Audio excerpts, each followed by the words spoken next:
Hey everyone, welcome to the ninth episode of Edgar Church's Basement, a collectible comics podcast from me, Rob Larson. I run a YouTube channel and a blog, both called It's All Just Comics. You can find them at youtube.com/It's All Just Comics and itsalljustcomics.com.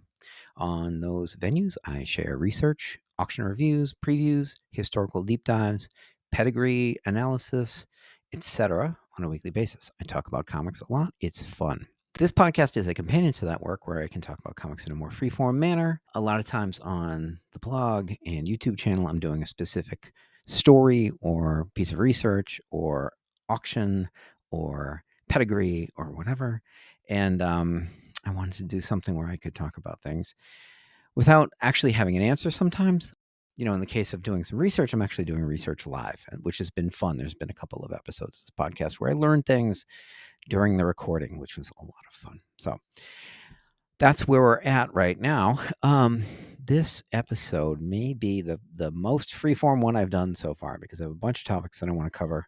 I'm not going to go too deep into any of them, but there's just been some things on my mind that I've wanted to talk about. And so I'm going to talk about them. The first topic I want to cover is a simple one. It's based on a comment I made on my YouTube channel in response to Golden Age books and how it's remarkable that they're preserved as well as they are, how high-grade copies can exist, etc. And I was struck, and we've all been struck by this idea before, but it was something I wanted to say. I said it in the comments, and I wanted to say it here on the blog. It speaks to the power of comics, like from their inception, because there are pedigrees that existed before superheroes, but certainly the superhero era. We talk about the power of comics and how they inspire, they enchant, they excite people. And part of that, part of the evidence of how important they were to people from the very beginning is that people like Edgar Church and Lamont Larson, etc., started to collect them and store them and cherish them as valued objects. And that's remarkable to me. And it's not just those two. It's not just the big pedigree collections. It's many smaller collections of, 20, 50, 100 books that, maybe somebody wasn't as obsessive or didn't have as much money as Edgar Church to go spend, $5 on comics every week or whatever he was doing, buying everything on the newsstand. But people were, they cherished these things. And that's why we have this. It's meager, really. It doesn't compare to the 60s where collecting was actually like a thing and was organized. But people were collecting in the 30s and 40s, and that's why we have the books that we still have, some of which are in remarkable condition. We know about the Church collection, we know about the Riley books, we know about etc. But there are a lot of these one-offs that aren't pedigree books. I talked about it in that Comic Link preview. There's a CGC 9.2 Captain America number 10, which is the last Simon Kirby Captain America, which is actually significant. And that book is just gorgeous. It's really nice looking. And, that's just out of some random collection. There are plenty of books like that. The Detective Comics number 27, CGC 9.2 is not from a pedigree. So, that's significant, right? So it is just one of those things that speaks to the power, the immediate power that comics had in the Golden Age to enchant kids and young adults and regular adults and whatever, to collect and cherish and care for these books. And we're lucky. We inherit their love and their books, and it's remarkable. And it's the foundation of the hobby. So I just wanted to share that because I thought that was just a fun thing to say out loud. I think that you're all going to go, yeah, of course, Rob, people were excited, but it's a little different to actually say the words out loud. So I said them. The next topic was based on a comment on the Heritage Signature Auction, the last one, in which comics did not do very well, but original art went gangbusters. And somebody was like, well, it's a good time to buy comics. And I've talked about the bubble, and I've talked about how comics prices are depressed relative to where they were in 2021, 2022, but not necessarily depressed relative to where they were in 2019. So that's a thing that I've been talking about for a little while and, talked about in the podcast. And so relative to that, somebody pointed out, it's like, well, original art is always going to be only one. And so, yeah, there's this like uniqueness factor that drives value in original art. It got me thinking. So the biggest piece of original art is preposterous. It's that Marvel Superheroes Secret Wars #8 half splash, the whatever the number was, 38th appearance of the black costume.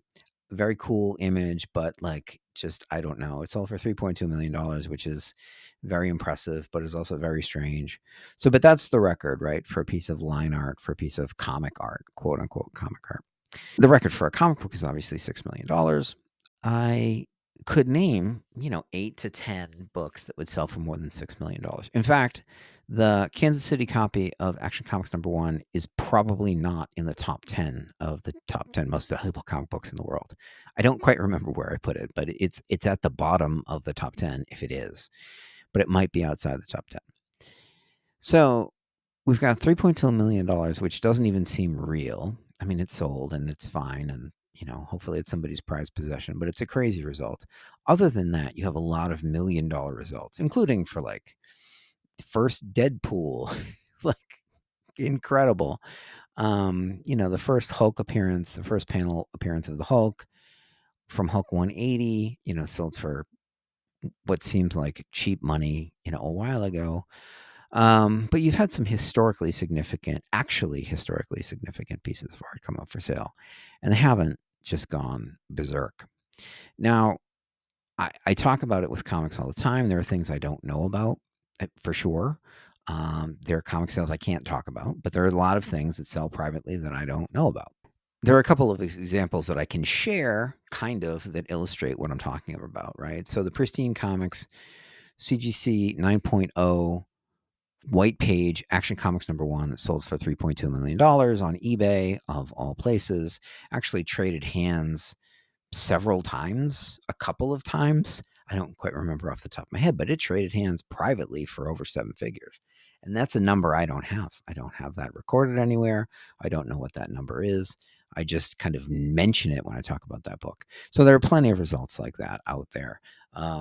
There's, Rick talked about how he held the record for the world's most valuable comic book for a while, but it wasn't a public sale, etc. Right? Things like that happen, it's part of the hobby. It's always been part of the hobby. Original art is much worse. So original art, there's a lot that just happens behind closed doors. There's a lot of data that's held close to the vest.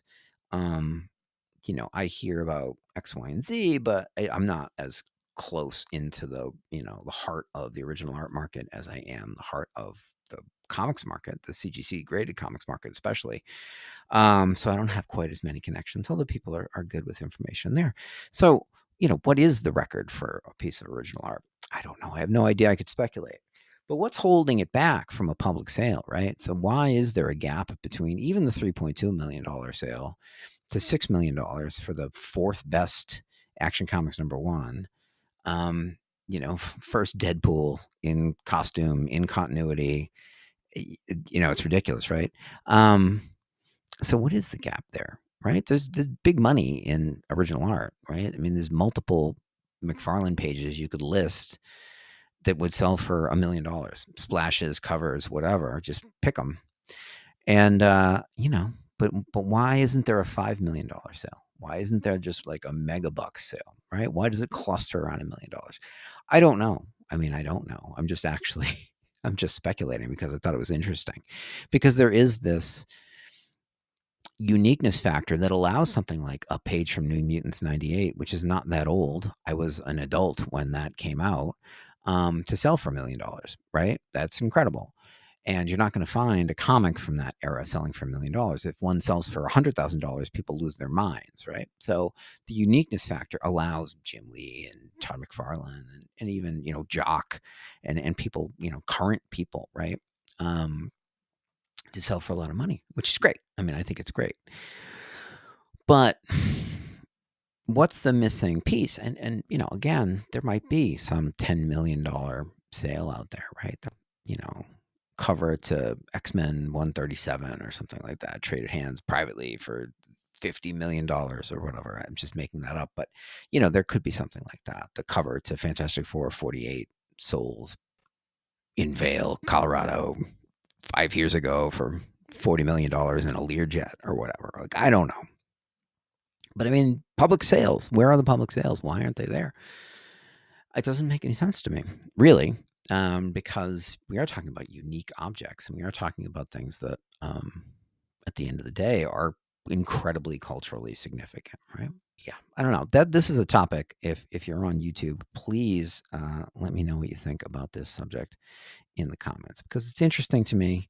And I mean, one of the things that I actually should point out before I send it to the comments and hear what you guys think is that it is, of course, starting from a much lower base. And so I tell this story.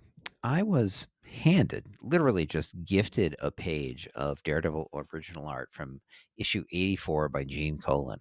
It's got action panels featuring Daredevil, 4 action panels featuring Daredevil, and 2 images, one of which is absolutely beautiful of Natasha, the Black Widow.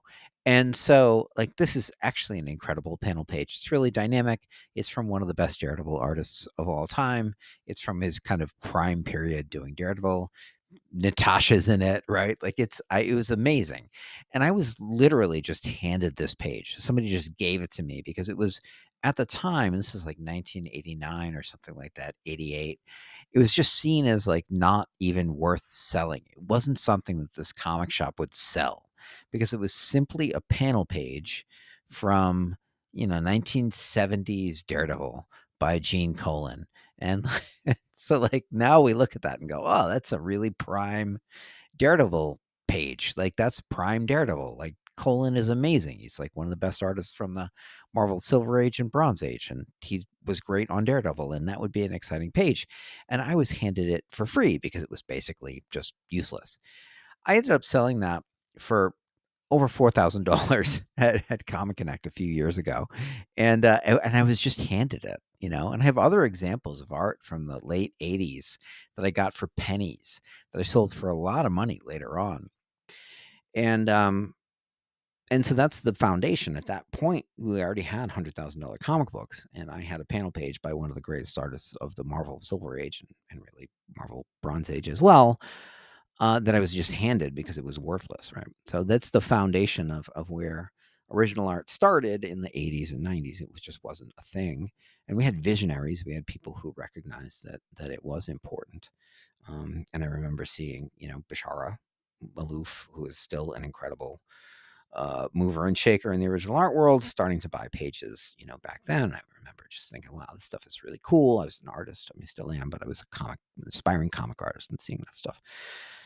So, but it was cheap relative to comics. And so it's had a lot of room to catch up. But I just think that the market has matured and I would like to see a breakthrough. I think I would like to see it just like something just blow people's minds. It didn't feel weird because that superhero, because that Marvel Superhero Secret Wars #8 page just seems so weird to me.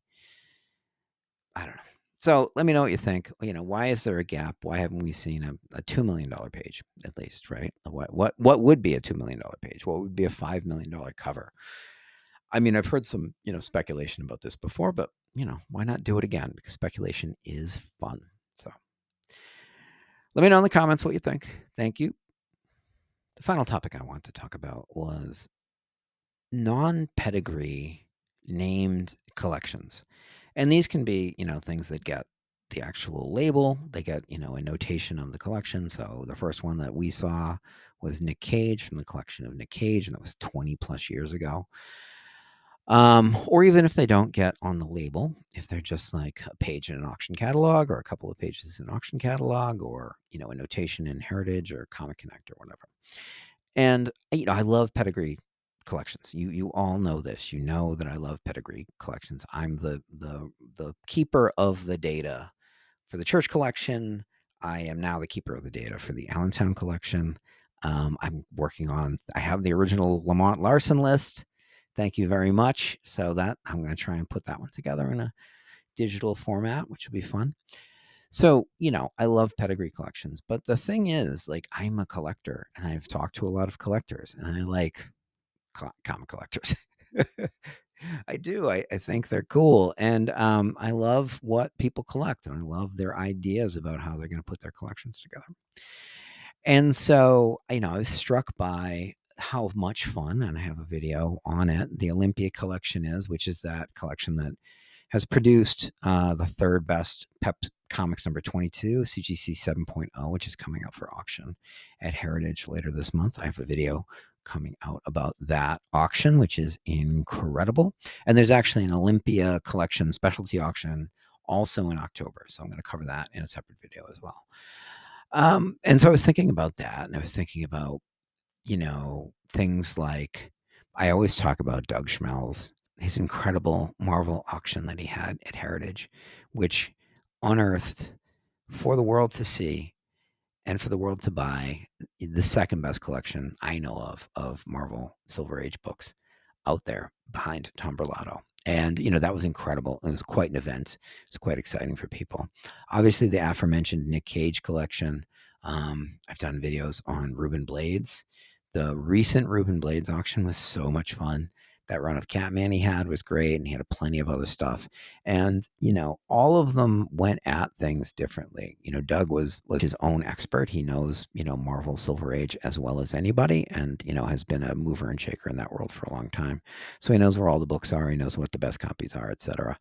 Whereas Ruben Blades, very knowledgeable himself, but also had the benefit of working with Metropolis. Cage clearly had the benefit of working with Metropolis, putting together a very interesting collection that also, included their ideas about what a well-rounded comic book collection could look like. And so, some of those things are just amazing to go through. Another one is the John Burke collection, which was really remarkable to see. And you'd love to see it. These books come together in a collection. People have been working on it for sometimes decades, and they come up for sale, and you get to see the breadth of what they were looking to do, what they were looking to put together, and it's remarkable. So, I mean, one of the earliest videos I did on the channel describes the collection without fear, which was when I sold my Daredevil collection through Comic Connect, and they worked with me and gave me a page in a paper catalog, which I still have, and I think is just a remarkable thing, where I talked about my goals for the collection and how I had worked at it and whatever. And I was able to present this collection, which I had worked on and had an idea about, right? So you're working on a collection, and sometimes it's a run. Sometimes it's I want to have the best Silver Age Marvel collection, etc. Sometimes it's other things, right? I want to have an esoteric collection. I want to have classic covers. I want to have difficult books. I want to have, double action and Catman and all of those sort of things, right? Whatever your thesis is, like whatever concept you have when you go into collecting, and whatever thing is driving you to create the best collection you can for your own interests, there's a story there. And I was able to tell that story, in a catalog, and it hopefully helped sell the book. I mean, the books did well, hopefully helped sell the books, but it also hopefully, helped make people think like, oh, that's a cool idea. I should do X, Y, and Z. And it would be great if I got a page in a catalog or a section in a catalog, or, as Heritage now does, your own auction. You get, the Christine Farrell collection, which was not even everything that she sold, but, that Christine Farrell collection was so much fun. And this Olympia collection coming up is so much fun. And so, it's just really cool to me to get this sort of information and to see people be able to, share their collection, or at least the highlights of them, to an audience, an appreciative audience of other comic collectors, right? Because it's what we're here for, right? Is to make the best collection we can, to do the coolest stuff we can with comics, and to get that opportunity to shine in front of your peers is kind of fun. So another topic for the comments here is, what do you think? What's your favorite? What do you think about these in general? Like, what do you think about these name collections, right? What do you think about honoring a collector for the work that they've done throughout the years? And what are your favorites? I mean, I remember the Nick Cage collection was funny, and people started hand wringing because, like, why is he getting his name on the? It's like, well, he's famous, and these are really cool books. It's like, to me, it was cool. I thought it was cool, and I continue to think it's cool. Right? You don't need to be famous if you're a cool collector and you have fun stuff. Why not? get your name on the label. Provenance is important in other collecting fields. Actually, one of my favorite books that I have is a copy of Good Omens, signed by, Neil Gaiman and Terry Pratchett, that was owned by Jerry Weist, who is like one of my comic collecting heroes, actually. So, provenance there. Ex Libris, Jerry Weist is pretty cool. So yeah, let me know what you think. What collections you've liked over the years? I think my favorite. I mean, I just talk about it all the time, and I like Doug. He's always been really kind with his knowledge, and very patient with my questions over the years. So like, Doug's Silver Age auction was just about the funnest thing I've ever seen. But some of these other ones are just great too. I mean, I had a blast talking about the Christine Farrell books. I had a blast looking at those Ruben Blades books when he sold the second time through Comic Connect. So yeah, let me know which one of those. I mean, the John Burke books. I wish I had a YouTube channel when those were on, because that was incredible. Maybe I'll retroactively go back and look at that collection, because that was fun. And actually, some of those books would have blown up by now, right? Yeah, there's another one for the list. Someday I'm going to give you guys a screenshot of the ever-growing list of video ideas I want to do. But I'm definitely interested to hear what you think. If you're on YouTube, please share some comments. And if you're on another platform, well, go over to YouTube and subscribe and let me know what you think. Yeah, I think that'll do for now. I am going to be working on that Heritage Auction video, which should be out within the next couple of days, because I'm really excited. I want to get it out before the auction starts. So I have a deadline of Friday or something like that. They said August 22nd.